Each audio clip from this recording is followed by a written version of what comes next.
Tonight on Elon Local News.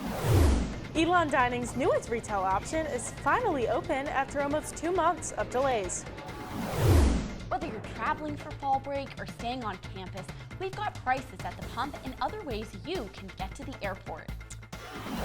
Elon football is currently 3-0 in conference play, and this weekend's win was all thanks to its defense. Those stories and more. Elon Local News starts now. Live from the Jane and Brian Williams studio at Elon University School of Communications, you're watching Elon Local News.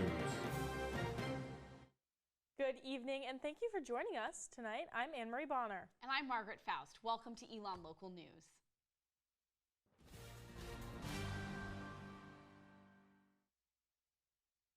Billy D's Fried Chicken is having its grand opening today in Elon University's McEwen Food Hall. The newest retail option replaces both Payway Asian Kitchen and the Chicken Shack in downstairs McEwen. Its opening was delayed for 2 months due to issue with the general contractor. I was there when the restaurant opened this morning. Some students are excited, but others are not as enthusiastic. Be excited.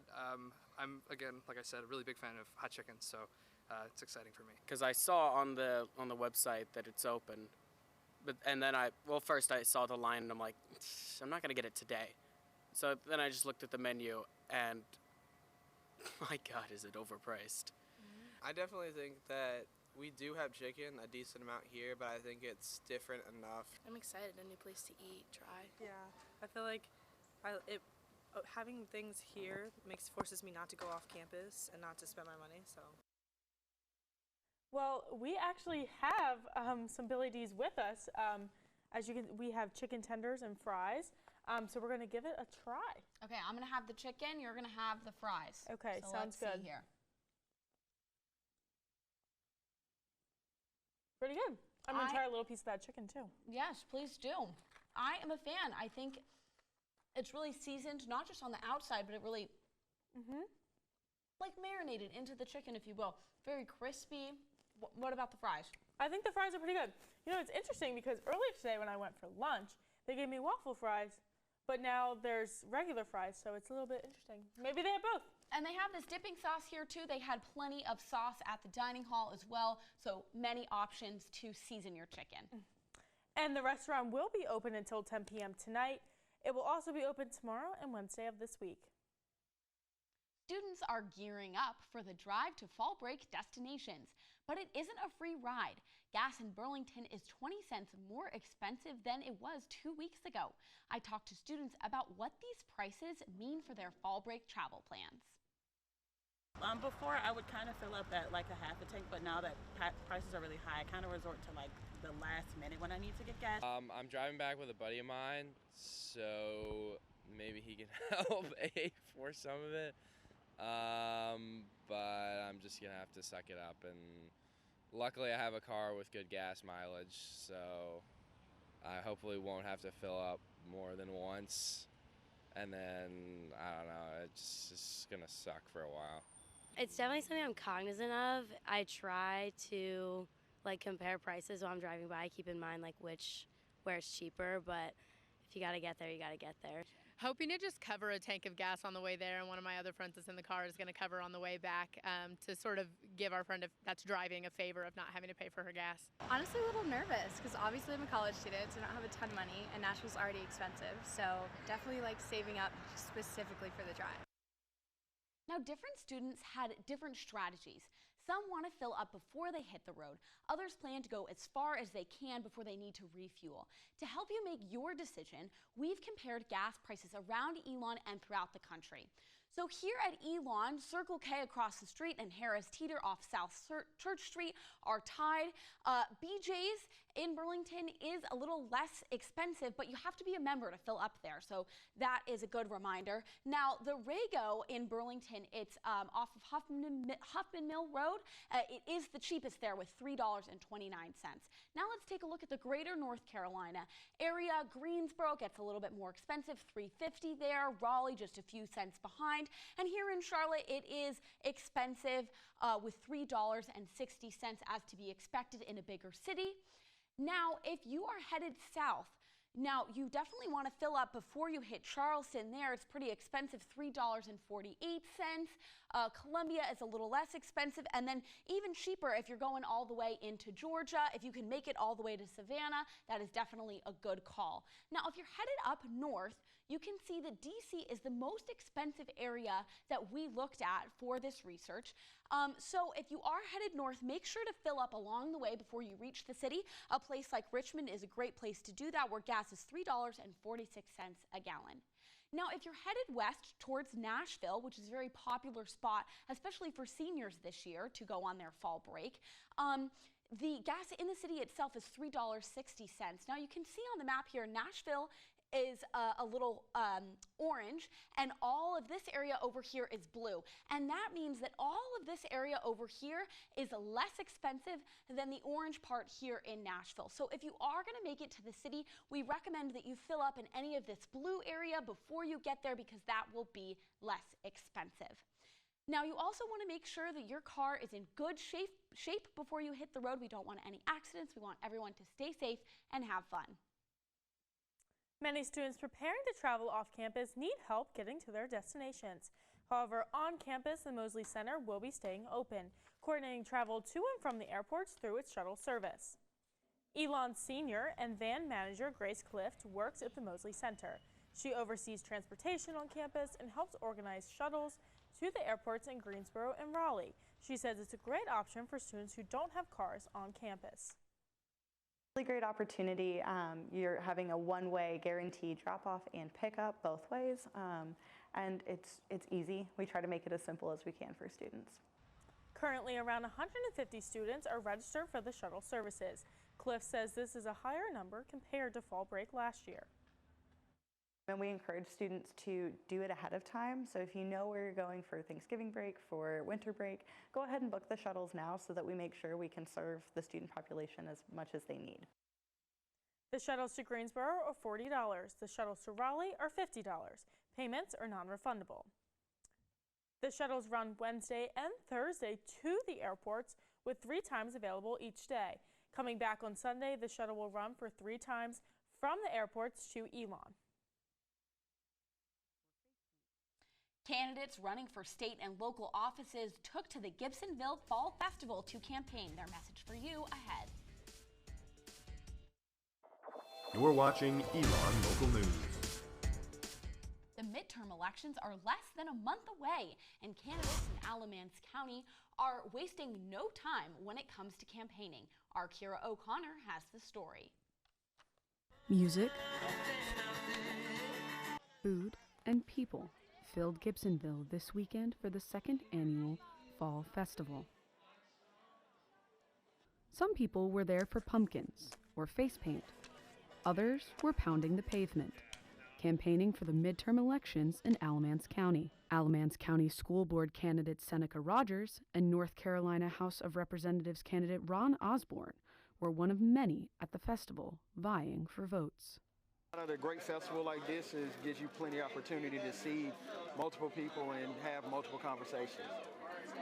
The midterm election is just 29 days away. Candidates like Sean Ewing, who is running for the North Carolina State Senate, is at events like Gibsonville's Fall Festival nearly every day. It is not uncommon to be triple booked, and we're doing what we can to get out there and just genuinely hearing what's going on.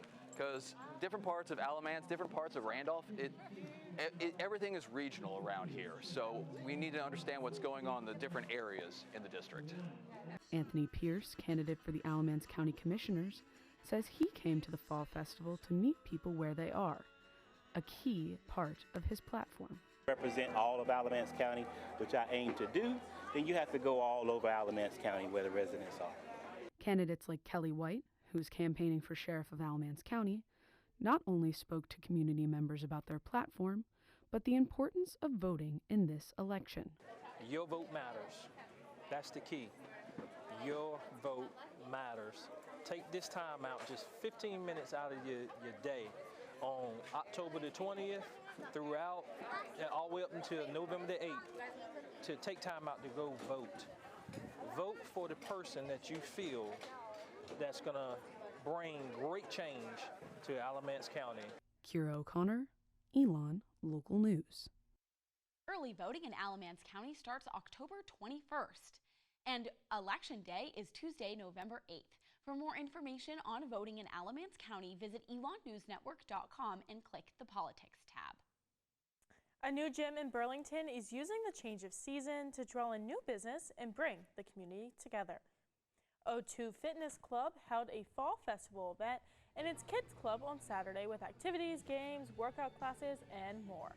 Field marketing specialist Shannon McMahon says holistic health and wellness should be fun and important for people of all ages. Usually you wouldn't think of, oh, a gym's going to put on an event, let's cater towards the children, but it's such a big part because you have all these young families who are coming in and they want to work out, and the kids club's a great option for them. Some of the other businesses at the festival were coffee company The Blend & Co. and Drake's. O2 is a fitness chain and has different locations around North and South Carolina.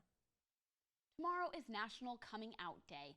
It's one Becca Bishoprick-Patterson, Associate Director of the Gender and LGBTQIA Center, thinks is important to celebrate. The holiday is celebrated every October 11th and has been since 1988. It's also the anniversary of the National March on Washington for lesbian and gay rights. Bishoprick-Patterson says the holiday is also a good opportunity to form and celebrate community because there was silence around identity and coming out for a long period in history. So National Coming Out Day is our annual holiday to celebrate coming out and being proud in your identity. And so it's important because for so long, so many folks were not able to be their authentic selves in public, right? That they weren't able to come out. And so to have a day that kind of marks the being able to come out is really important to a lot of people. For more information about the GLC, you can visit elon.edu/GLC or visit the office upstairs in the Mosley Center.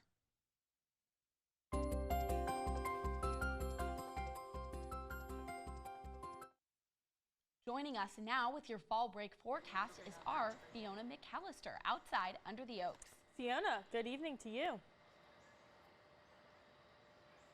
Thanks, Margaret and Annemarie. I'm out here under the oaks in this great new fall weather. Thanks this week for your Phoenix 5-day forecast. On Tuesday and Wednesday, we have a high in the 70s with a mutual low within the 40s. Thursday, we are going to see a chance of stormy weather with a high of 73 and a low of 54. Going back to sunny for your Friday, we have 68 as a high and 70 as Saturday for your low, both days within lows of the 40s. Perfect for your fall break. Thanks for checking in on your Phoenix 5-day forecast. I'm Fiona McAllister. Back to you in the studio. Fiona McAllister live under the oaks. Elon Local News returns right after this.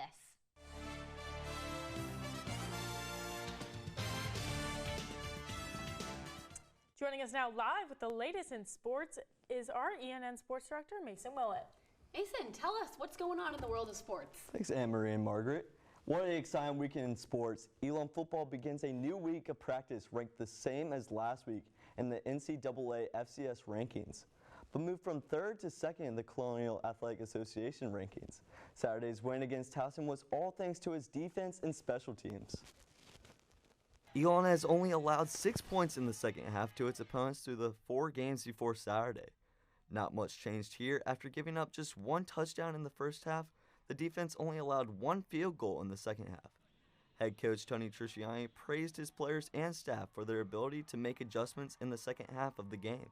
You know, our defensive staff has just done a really good job there of getting our guys settled down. And I just think we really tackle much better in the second half too. Guys are flying around, you get a better feel, and you know, guys are playing hard. The defense not only held Towson to 10 points during the game, but it forced 5 turnovers and had 4 sacks on the day. Elon senior and linebacker Marcus Hillman says after the first turnover, it gets a feel for the opponent to try and force more turnovers. That's what we say. We say in our defensive room, we say turnovers, they come in bunches. You know, once you get one, that's what we were saying on the sideline. They just continue to come to us. Thanks to the defensive efforts, the offense was able to control the ball the majority of the game. Elon senior and wide receiver Jackson Parham finished the game with 7 receptions for 152 yards. Parham says the wide receiver group has some strong offensive players and works together to help score and control the game. Just run your routes to the best of your ability and trust Matt, you know what I'm saying, the O-line, running backs, tight ends, everybody's going to do their job. Being ranked in the top 25 can cause pressure on players as opponents prepare for the game. But Trishiani said the Colonial Athletic Association is always competitive, no matter who Elon plays. In the CAA, I don't care what your record is. You go into every week, it's just a CAA game. Trishiani says the team's next opponent, Rhode Island, isn't looking at Elon's ranking. I don't think Rhode Island is going to look at us and say, we need to take down the whatever ranked team. You know, they're going to be playing at home. They're going to want to beat Elon. The defense will look to continue its performance into Saturday to help Elon move to 6 wins in a row, which they haven't done since 2017.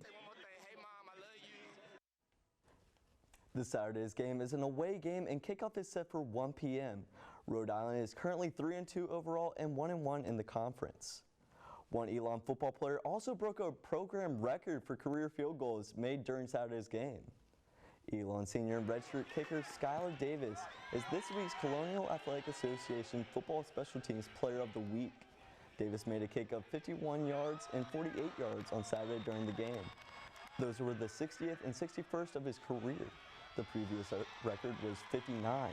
Head coach Tony Trishiani says he is proud of Davis. But he is so competitive and resilient. You know, I think that's one of the things about Skylar. And he prepares, you know, practices like a professional. I mean, every day in practice, he's hard on himself, and he prepares for success, and he has success. And he's a great kicker, man. I wouldn't trade him for anybody. Davis also made all 3 extra points during Saturday's game. Davis is now tied for the 15th most career field goals in FCS history. Elon University's men's soccer team was also off to a soaring start entering Saturday's game, largely in part to its strong defense. Elon graduate student and goalkeeper Ryan Billichuk has helped the Phoenix post 8 shutouts so far this season. Billichuk has shown great improvement this season compared to just 2 shutouts last season for the University of South Carolina Gamecocks. He gives a lot of credit to the defense in front of him. Good accomplishment. It shows more of how good the team is and how good the defense is, and what we do as a unit to keep the ball out of the back of the net. So credit to the guys in front of me as well, you know. Head coach Mark Reeves says Billichuk has been a great addition both on and off the field. College experience is a massive deal, especially in the goal. So he came in prepared, and he's been a fantastic person, great kid. He's fitted in the locker room really, really well, and I think it's showing in his play. After tying 0-0 with the tribe of William and Mary, the Phoenix currently sit tied for 1st in the Colonial Athletic Association and also tied for 5th in single-season shutouts with the 1987 men's soccer team. Elon's baseball team is starting its Fall World Series next week, and the practice season began with strong showings against the Lewisburg Hurricanes and Wofford Terriers. Elon sophomore Shay Sprague was the team's starter, pitching 2 scoreless innings. Sprague is joining the starting rotation after contributing 3 shutouts in games last season and receiving a number of accolades from Colonial Athletic Association. He is looking to continue his success in the 2023 season. Just staying at it, trusting the process, keep doing the same things well, build, grow. But the biggest thing is, I think, just keeping a level head. Just keep going no matter the outcome, ups, downs, just staying even, trusting the process. Sprague was not the only highlight for Coach Candy, as the team had a strong day at the plate with multiple extra base hits. This helped propel the team to a strong offensive game against Lewisburg. We made some really good decisions at the plate in terms of trying to move runners over, trying to get guys, over in scoring position versus always trying to, leave the yard or do some damage with a swing. We were able to sacrifice a little bit offensively to move a guy over. The Fall World Series runs October 21st through the 23rd and is open to the public. Game times have not been released yet. For scores and more beyond the game, visit our website elonnewsnetwork.com and our social media channels at SportsENN. ENN Sports Director Mason Willett with us this evening. Thanks for joining us. Thank you. On local news. Finally tonight, one Elon a cappella group is getting attention from a famous singer they covered. Twisted Measure is one of 7 a cappella groups here on campus. It's Elon's oldest all-gender group. It worked with Glamour magazine to be part of a video segment called You Sang My Song. The group covered pop singer Meghan Trainor's song, Wave. During the segment, members were able to watch her react to their performance. Joining us now to tell us a little more about their experience and sing for us are members of Twisted Measure. Hi everybody, welcome. So first things first, what was it like to get this national kind of recognition and attention? It was a really cool experience. A little while back we had a song go viral before all of us were in the group, and it's super awesome and we all talk about it, so it was really awesome to finally be a part of something like that. We never thought that was going to happen to us, so it was really shocking, and we're getting a lot of love from friends and family, so it's a really cool experience. Mm-hmm. And what does it mean to you knowing that you got to meet Meghan Trainor via the internet? It's cool. It's kind of like that 5 degrees of separation. It's cool to be like, yeah, like Meghan Trainor kind of like saw me in a video, no big deal, and she like had good things to say. So that was awesome too. Okay, and where can we see you perform next? We have a fall concert coming up Saturday, November 5th at 7:30 in Whitley Auditorium, and we'll be selling tickets the whole week beforehand in Moseley. So feel free to come. Fantastic. And what are you going to sing for us tonight? I will be singing Take Me to Church. Oh, fantastic. Well, we'll let you take it away. Take it away.